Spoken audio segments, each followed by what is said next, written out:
Hello everyone. Today we will start with the part 3rd of DNA and RNA in a living cell.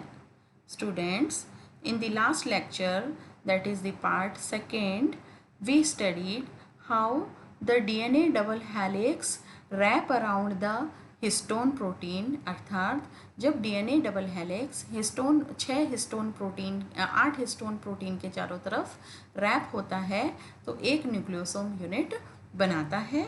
यह nucleosome unit एक धागे पे मोती के समान दिखाई देती हैं और ये आपस में एग्रीगेट होकर अर्थात छः न्यूक्लियोसोम यूनिट आपस में एग्रीगेट होकर एक सोलेनॉइड बनाती हैं और ये सोलेनॉइड जो होती हैं ये आपस में फिर से एग्रीगेट और कंडेंस हो जाती हैं और कंडेंस होकर ये लूप का निर्माण करती है। प्रत्येक लूप में 50 टर्न्स होते हैं, इस तरह के 50 टर्न्स उपस्थित होते हैं और ये लूप जो होते हैं ये आपस में फिर से कंडेंस होकर मिनी बैंड बनाती हैं। ये मिनी बैंड जो होते हैं इनमें प्रत्येक मिनी बैंड में 18 लूप्स होते हैं और ये मिनी बैंड्स जो होते हैं फिर से ये आपस में एक दूसरे के ऊपर सही से व्यवस्थित बहुत ऑर्डरली अरेंजमेंट करके क्रोमोसोम का निर्माण करते हैं। तो इस प्रकार हमने देखा कि क्रोमोसोम का निर्माण न्यूक्लियोटाइड के द्वारा होता है। यहाँ इस पिक्चर में भी यह बहुत क्लियर नज़र आ रहा है कि डीएनए का डबल हेलिक्स जो है ये डबल हेलिक्स हिस्टोन प्रोटीन के चारों तरफ लिपट जाता है क्योंकि डीएनए का डबल हेलिक्स नेगेटिवली चार्ज्ड होता है और हिस्टोन प्रोटीन जो होते हैं ये पॉजिटिवली चार्ज्ड होते हैं। तो ये अट्रैक्शन के कारण इसके चारों तरफ रैप हो जाता है और लिपट जाने के कारण फिर ये कंडेंस होना शुरू कर देता है और ये रैप होकर पहले तो न्यूक्लियोसोम की यूनिट बनाते हैं। ये न्यूक्लियोसोम यूनिट फिर से कंडेंस होकर सोलेनॉइड्स बनाते हैं।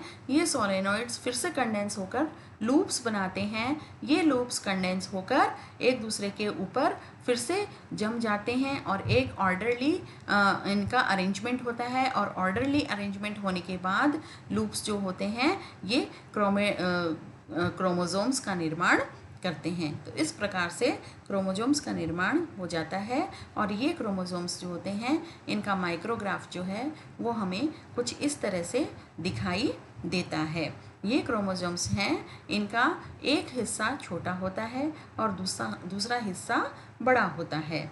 इस प्रकार से हम देखते हैं कि क्रोमोसोम्स न्यूक्लियोटाइड्स जो होते हैं वो क्रोमोसोम्स को किस प्रकार से बनाते हैं। अब हम देखते हैं कि डीएनए और आरएनए जो हैं इनमें मेजर क्या क्या डिफरेंसेस हैं। इनमें डीएनए और आरएनए में 3 डिफरेंसेस होते हैं स्ट्रक्चर में, जो कि इस प्रकार हैं। पहला स्ट्रक्चर का डिफरेंस जो होता है वो ये है कि डीएनए में जो बेसेस हैं, जो क्षार हैं, वो ए, जी, सी एवं टी अर्थात एडिनिन, गुआनिन, साइटोसिन एवं थाइमिन क्षार होते हैं, जबकि आरएनए में बेसेस जो हैं वो एडिनिन, गुआनिन, साइटोसिन और यूरेसिल होते हैं। अर्थात डीएनए में थाइमिन क्षार होता है जबकि आरएनए में यूरेसिल बेस होता है। द शुगर इन डीएनए में जो शुगर थी वो डीऑक्सीराइबोज टाइप की होती है जबकि आरएनए में राइबोज टाइप की शुगर होती है। डीएनए की शुगर जो होती है वो 2 डिग्री कार्बन एटम पे हाइड्रोक्सिल ग्रुप की जगह उसमें हाइड्रोजन उपस्थित होता है, जबकि आरएनए की शुगर जो राइबोज होती है उसमें 2 डिग्री कार्बन एटम पर हाइड्रोक्सिल ग्रुप उपस्थित होता है। तीसरा डिफरेंस जो होता है वो यह है कि DNA is always double stranded. DNA हमेशा डबल स्ट्रैंडेड यानी 2 धागों की स्ट्रक्चर होती है। 2 धागे आपस में लिपटे हुए स्क्यू के रूप में लिपटे हुए होते हैं और कॉइल्ड फॉर्म में होते हैं और डबल स्ट्रैंडेड होते हैं और देयर आर सेवरल काइंड, परंतु आरएनए जो होते हैं वो कई प्रकार के होते हैं, जिनमें से ज़्यादातर जो होते हैं वो सिंगल स्ट्रैंडेड होते हैं यानी एक ही धागे के रूप में ये होते हैं। और अब हम देखते हैं कि आरएनए जो कि मल्टी वैरायटी के होते हैं, कई प्रकार के होते हैं, उनको हम क्लासिफाई कर सकते हैं उनके स्ट्रक्चर और फंक्शन के आधार पर, उनकी संरचना और उनके कार्य के आधार पर। सर्वप्रथम ट्रांसफ़र आरएनए और मतलब आरएनए के टाइप में सर्वप्रथम फर्स्ट आता है ट्रांसफ़र आरएनए, सेकंड आता है राइबोसोमल आरएनए, थर्ड है मैसेंजर आरएनए, फोर्थ है स्मॉल न्यूक्लियर आरएनए, फिफ्थ है माइक्रो आरएनए और सिक्स्थ है small interfering RNA. The first type of RNA is transfer RNA, which we will study now. It is small in size. ये क्या होता है, size में छोटा होता है और इसका कार्य क्या है, फंक्शन क्या है. It transports amino acid to the site of photosynthesis. यह अमीनो एसिड को प्रोटोसिंथेसिस की प्रोटीन सिंथेसिस की साइड पर ट्रांसपोर्ट करता है, यानी भेजता है. ठीक है. और राइबोसोमल आरएनए नेक्स्ट होता है राइबोसोमल आरएनए. राइबोसोमल आरएनए जो होता है वो कई प्रकार का होता है और साइज़ में भी इसमें विभिन्नताएं पाई जाती हैं. और इसका फंक्शन जो है वो क्या है, it combines with proteins to form ribosomes. ये प्रोटीन्स के साथ ऐड हो जाता है, कंबाइन हो जाता है और राइबोसोम बनाता है. एंड द साइट ऑफ प्रोटोसिंथेसिस, कहाँ, प्रोटीन सिंथेसिस की साइट पर यह प्रोटीन्स के साथ कंबाइन होकर राइबोसोम बना देता है, राइबोसोमल आरएनए. मैसेंजर आरएनए का क्या कार्य है, मैसेंजर आरएनए की जो साइज़ है वो तो वेरिएबल होती है, यानी चेंज होती रहती है और अलग अलग होती है. और इसका फंक्शन क्या है, इसका फंक्शन है it directs amino acid sequence of proteins. यह प्रोटीन्स की अमीनो एसिड सीक्वेंस को निर्देशित करता है कि कौन सा अमीनो एसिड किस सीक्वेंस में जुड़ेगा, किसके बाद कौन सा अमीनो एसिड जुड़ेगा, इसको डायरेक्ट करता है, निर्देशित करता है मैसेंजर आरएनए. फिर आता है small nuclear RNA. Small nuclear RNA size में स्मॉल होते हैं, छोटे होते हैं. और इनका क्या कार्य है, इनका कार्य है processes initial mRNA to its mature form in eukaryotes. Eukaryotes में जहाँ की केंद्रक स्पष्ट होता है, यूकेरियोट्स स्पष्ट केंद्रक वाले जो प्राणी होते हैं उनमें इनिशियल एमआरएनए को मेच्योर फॉर्म में बनाता है, यानी जो प्रारंभिक एमआरएनए है उसको मैच्योर बना देता है. माइक्रो आरएनए जो होता है वो भी स्मॉल होता है, छोटा होता है. और इसका क्या कार्य है, इसका कार्य है इट अफेक्ट्स जीन एक्सप्रेशन. यह जीन के एक्सप्रेशन को अफेक्ट करता है और important in growth and development. और ग्रोथ और डेवलपमेंट किसी भी लिविंग बॉडी की ग्रोथ और डेवलपमेंट में महत्वपूर्ण कारक इसका होता है, महत्वपूर्ण कार्य होता है. और जीन एक्सप्रेशन को अफेक्ट करता है कि जीन किस तरह से किसी भी ऑफस्प्रिंग में एक्सप्रेस करेंगे, किस तरह से उभर कर आएंगे, अपने कैरेक्टर शो करेंगे, उसको ये इफेक्ट करता है माइक्रो आरएनए. फिर आते हैं स्मॉल इंटरफेयरिंग आरएनए पे. स्मॉल इंटरफेयरिंग आरएनए जो होता है ये स्मॉल होता है, छोटा होता है साइज में और इट अफेक्ट्स जीन एक्सप्रेशन. यह भी जीन एक्सप्रेशन को, यानी जीन किस तरह से ऑफस्प्रिंग्स में एक्सप्रेस करेंगे कैरेक्टर्स को, गुणों को, उसको इफेक्ट करता है. और used by scientist to knock out a gene being studied. और साइंटिस्ट के द्वारा इसको यूज़ किया जाता है स्मॉल इंटरफेयरिंग आरएनए को, कि जिस जीन को साइंटिस्ट स्टडी करते हैं उसको काटने में, उसके सभी तरह की स्टडी करने में स्मॉल इंटरफेयरिंग आरएनए को यूज़ में लिया जाता है. अब हम आते हैं जीन्स, एक्सॉन्स एंड इंट्रॉन्स पर. क्या होते हैं जीन्स और क्या होते हैं एक्सॉन्स और introns. Genes is a segment of DNA. Genes हमेशा डीएनए का वह पार्ट होते हैं, वह टुकड़ा होते हैं that carries a base sequence that directs the synthesis of a particular protein. ये क्या करते हैं, ये एक डीएनए का वह टुकड़ा होते हैं जिसमें कि एक स्पेशल बेस की सीक्वेंस होती है, अर्थात जो अक्षर होते हैं वो जिस क्रम में जुड़े हुए होते हैं वह क्रम जो होता है यह पर्टिकुलर स्पेशल प्रोटीन को के सिंथेसिस को निर्देशित करते हैं. यानी पर्टिकुलर प्रोटीन के सिंथेसिस को निर्देशित करने के लिए जो डीएनए में बेस की सीक्वेंस होती है, बेस का क्रम होता है, वह जो सेगमेंट डीएनए का है वह जीन कहलाता है. और यह प्रोटीन को भी सिंथेसिस करने के लिए डायरेक्ट करते हैं और टीआरएनए को भी और एमआरएनए को भी. There are many genes in one DNA molecule. और एक डीएनए मॉलिक्यूल में कई जीन्स होते हैं. Exon is a section of DNA. यह भी डीएनए का वह पार्ट है when transcribed codes for a protein और आरएनए। यह प्रोटीन या आरएनए के लिए कोड प्रदान करता है। इंट्रॉन जो होता है यह भी डीएनए का ही एक सेक्शन है that does not code for anything functional. यह किसी भी फंक्शनल कार्य के लिए, किसी भी कार्य के लिए कोई कोड प्रदान नहीं करता है, कोई फंक्शनल कार्य के लिए कोई भी कोड प्रदान नहीं करता है। अब आती हैं स्ट्रक्चर ऑफ टीआरएनए। टीआरएनए की स्ट्रक्चर देखिए, ये कुछ विशिष्ट प्रकार की होती हैं, स्पेशल प्रकार की होती हैं। और इसमें ये जो लूप है, यह लूप एंटीकोडॉन लूप होता है तथा यह जो है, यहाँ जो है ये एमिनो एसिड अटैचमेंट रहता है 3 डिग्री एंड पर और 5 डिग्री एंड, ये इस प्रकार से इसमें दिखाई देता है।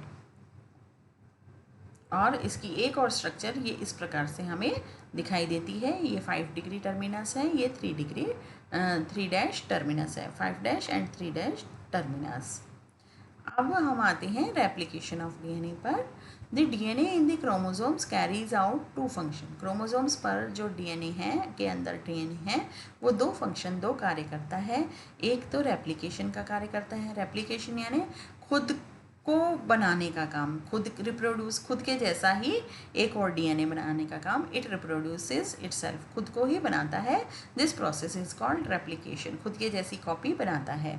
It supplies the information necessary to make all the RNA and proteins in the body including enzymes. और यह इंफॉर्मेशन भेजता है, नेसेसरी इंफॉर्मेशन भेजता है एंजाइम, प्रोटीन्स और आरएनए को बनाने के लिए नेसेसरी इंफॉर्मेशन को बॉडी में भेजता है। और replication begins at A point in the DNA called the origin of replication और ए रेप्लिकेशन फॉर्क। और डीएनए के एक पॉइंट पर रेप्लिकेशन शुरू होता है और वह पॉइंट कहलाता है रेप्लिकेशन फॉर्क कहलाता है। मॉलिक्यूलर बायोलॉजी का जो सेंट्रल डॉग्मा है, उसमें उसको हम इस प्रकार से प्रदर्शित करते हैं कि जो डीएनए है वो खुद की ही एक कॉपी बनाता है डीएनए रेप्लिकेशन के द्वारा। फिर ये और एक इसका ये जो डीएनए है ये ट्रांसक्रिप्शन के द्वारा एमआरएनए बनाता है। एमआरएनए भी अपनी खुद की कॉपी बनाता है, खुद को रिप्रोड्यूस करता है आरएनए रेप्लिकेशन के द्वारा। और एमआरएनए ट्रांसलेशन करता है और ट्रांसलेशन के द्वारा प्रोटीन बनाता है। ठीक है, तो इस प्रकार से यह एक मॉलिक्यूलर बायोलॉजी का सेंट्रल डॉग्मा कहलाता है। Information content in DNA molecule is expressed in the structure of proteins. और डीएनए मॉलिक्यूल में जो इंफॉर्मेशन है वो प्रोटीन्स की स्ट्रक्चर में दिखाई देती है हमें। और gene expression is the turning on और एक्टिवेशन ऑफ ए जीन। और जीन एक्सप्रेशन क्या होते हैं? किसी भी जीन का स्टार्ट हो जाना कार्य करने के लिए या क्रियाशील हो जाना, एक्टिव हो जाना, क्या कहलाता है? जीन एक्सप्रेशन कहलाता है। अब आते हैं हम डीएनए रेप्लिकेशन पे कि किस प्रकार से जो डीएनए है उसके स्ट्रैंड्स आपस में टूटकर नए डीएनए बनाते हैं। The 2 strands of DNA in the helix are complementary. जो 2 strands हैं डीएनए में ये कॉम्प्लीमेंट्री होते हैं एक दूसरे के। और when ready to replicate the 2 strands unwind. और जब रेप्लिकेशन स्टार्ट होता है तो ये दोनों स्ट्रैंड्स जो होते हैं ये खुल जाते हैं, अनवाइंड होना शुरू हो जाते हैं। Bases in the cell will migrate and bind with their complementary base to form an exact replica of the original. और जब ये खुल जाते हैं तो यहाँ एक एक बेस तो लगा हुआ है, तो सेल में से इनका कॉम्प्लीमेंट्री बेस सेल में से आ जाता है और इनसे अटैच्ड हो जाता है और नया रेप्लिका इनका बना देता है, इनके जैसा ही नया डीएनए बना देता है। जैसे यहाँ साइटोसिन बेस फ्री है तो एडेनिन आ जाएगा और गुआनिन आ जाएगा। इसी तरह से साइटोसिन के साथ गुआनिन के साथ साइटोसिन, थाइमिन के लिए एडेनिन आ जाएगा, साइटोसिन के लिए गुआनिन आ जाएगा, थाइमिन एडेनिन, और इस प्रकार से एक रेप्लिका बन जाएगा, अर्थात डॉटर डीएनए बन जाएंगे। तो यह है डीएनए रेप्लिकेशन। तो replication involve separation of 2 original strand. 2 original strand का सेपरेशन यानी अनवाइंड हो जाते हैं और 2 डॉटर स्ट्रैंड उससे बन जाते हैं और ओरिजिनल स्ट्रैंड बन जाते हैं, जैसे टेम्पलेट्स की जैसे। और डीएनए डबल हेलिक्स जो होता है उसका अनवाइंड यानी उसका खुलना एक स्पेसिफिक पॉइंट से शुरू होता है जिसे ओरिजिन ऑफ रेप्लिकेशन कहते हैं।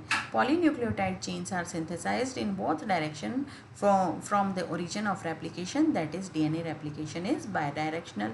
तो पॉलीन्यूक्लियोटाइड चेन्स जो होते हैं वो ओरिजिन ऑफ रेप्लिकेशन से दोनों दिशाओं में ही स्टार्ट हो जाती हैं और सिंथेसाइज हो जाती हैं, इसलिए ये जो डीएनए रेप्लिकेशन होता है ये बाई डायरेक्शनल होता है।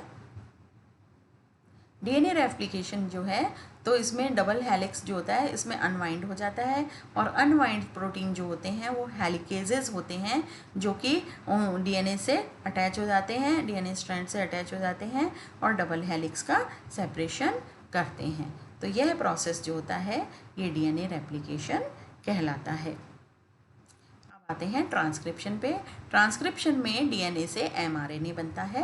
The process by which information encoded in DNA molecule is copied into an mRNA molecule. यानी डीएनए में जो मॉलिक्यूल्स की इंफॉर्मेशन है एनकोडेड वह सेम टू सेम कॉपी हो जाती है एमआरएनए मॉलिक्यूल के रूप में। It takes place in nucleus, यह न्यूक्लियस में शुरू होता में ही संभव होता है और संपन्न होता है।